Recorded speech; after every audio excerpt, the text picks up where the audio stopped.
Should all schools have therapy dogs? 0207 862 2222. That's the number, and I'd love to hear from you on this one. A growing number of schools are using them to help encourage anxious children back into the classroom. It's all part of a wider bid to boost attendance, which is becoming something of a problem. Across England and Wales, attendance rates are still lower than they were before the pandemic. According to the most recent figures for England, there were around 150,000 severely absent children last year, and that means they're missing more than half of school sessions. So, schools are bringing in therapy dogs and offering other incentives like prize vouchers to get children back into lessons. Do you think that's a good idea, or to you does it just seem a big distraction? Let's start with you, Carole. Therapy dogs. I'm looking at Susie, who's in the studio here, who's a therapy dog, who's gorgeous. I'm distracted already because she's so gorgeous. I want to go over and cuddle her. Definitely can't argue with that. She's gorgeous. But if you want to go over and cuddle her, if you were anxious about coming into the studio this morning, which I know you're not, but if you were, and you saw this beautiful dog, you might be enticed in, stroke the dog and feel nice and calm. I think it sounds like a great idea, but I think but by doing this, we're kind of laying down a marker saying that education makes kids anxious, and it shouldn't. It doesn't. And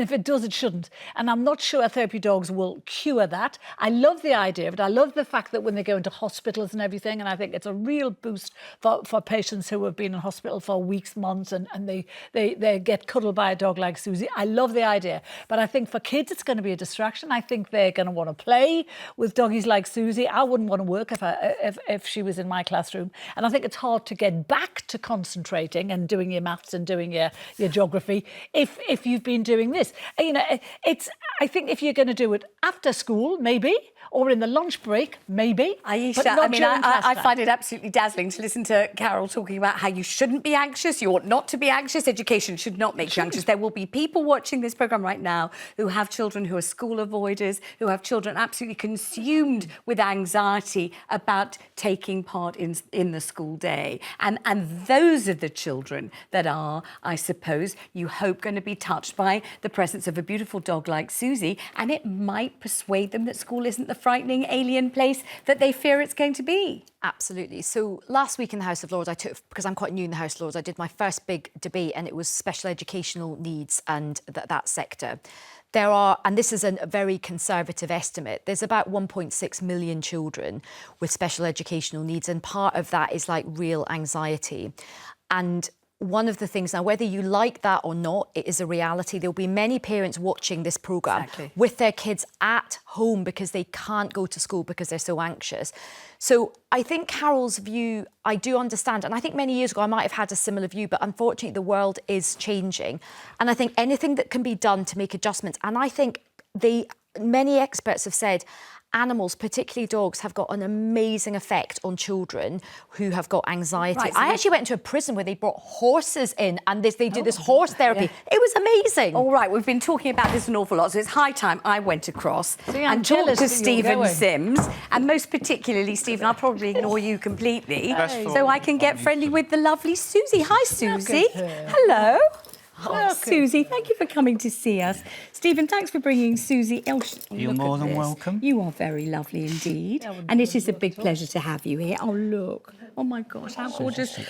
So tell me about Susie and what she does and what you do with her. Well, Susie's role is it's slightly different to what's just been discussed. Now, Susie is more emotional support.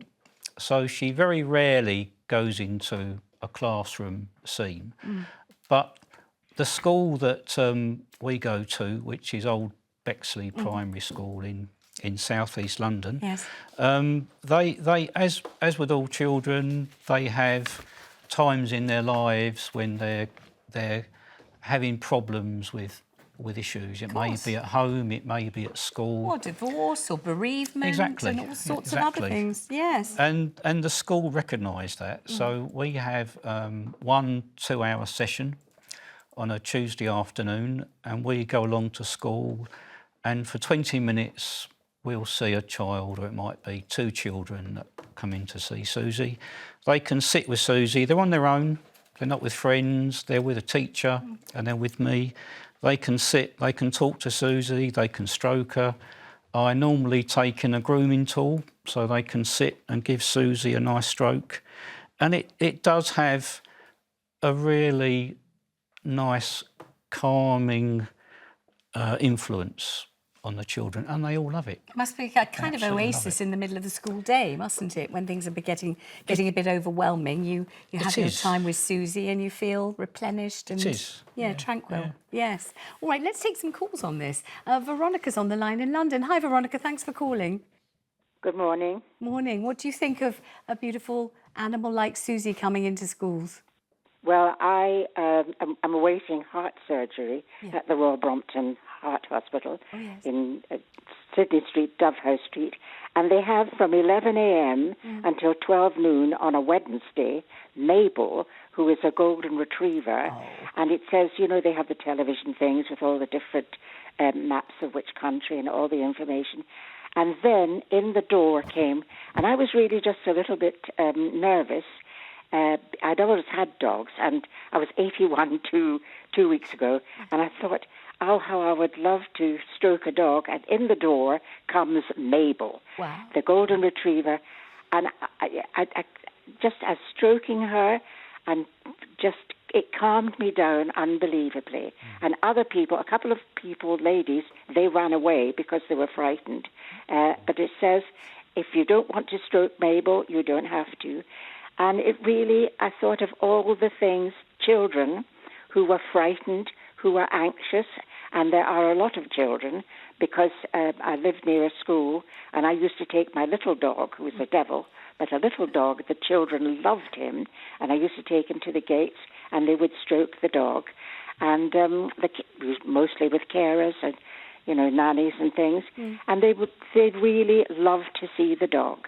And I think it would actually be the best thing to have dogs just to come in for an hour, maybe twice a week, and it really would calm the children. Veronica, I want to say two things. One, happy birthday for last week. Two, the very best of luck in the operation. But also, what a beautiful description of being, a little frightened in hospital, and suddenly in comes Mabel or in comes Susie. Do you visit hospitals too? We visit a couple of hospices close to where we live, and we go on the wards and we meet the patients.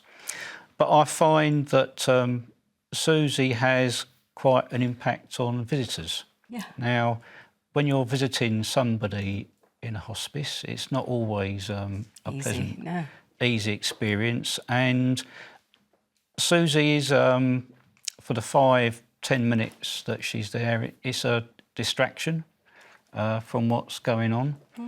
And I always tell people Susie's story because she's got quite an interesting story.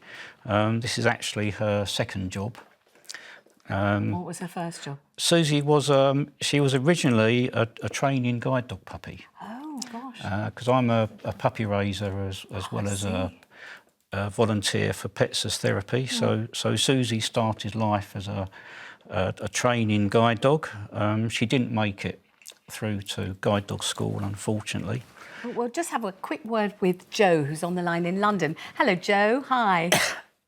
Hello, everybody. There are so many benefits to having dogs in schools. Tell me what you think they are, Jo.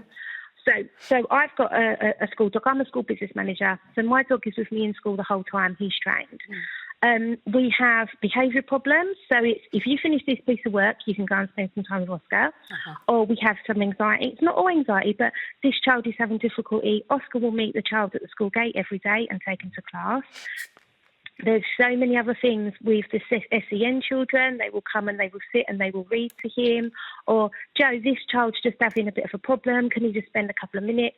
I visited a couple of schools and we used to find every Tuesday morning this child was always in trouble because he'd come to see the dog, and it was really funny. But it's also teachers will pop down and say, we just need 5 minutes therapy. He's just this calming phase in the school that everyone, and not only that, it's education. I work in a borough where not many people, there's quite a few people that don't like dogs, or they've been brought up culturally not to like dogs. And it's signing them to a class. 4 children are frightened, and at the end of the year, his birthday's in May, he has a doggy birthday cake, they all sing happy birthday to him, and the 4 children were the ones that gave him the treats. And it's so come on the whole way that they're now in a way where it's like, we're not scared no more. And also it's teaching. If you see a dog, don't run. They're thinking it's playing. You know, there's so many other benefits. It's not just about attendance anxiety. There's so much else that goes across the whole school. And it's lovely to see a dog walking about the place. I'd just like to say, what a great call, don't you think so? No, What a brilliant description of all of the benefits. And also do give our love and an extra special pat to Oscar. Joe, thank you very much indeed. Stephen, thank you so much for coming in. And of course, grateful thanks to the beautiful Susie too, the star of the show, undoubtedly.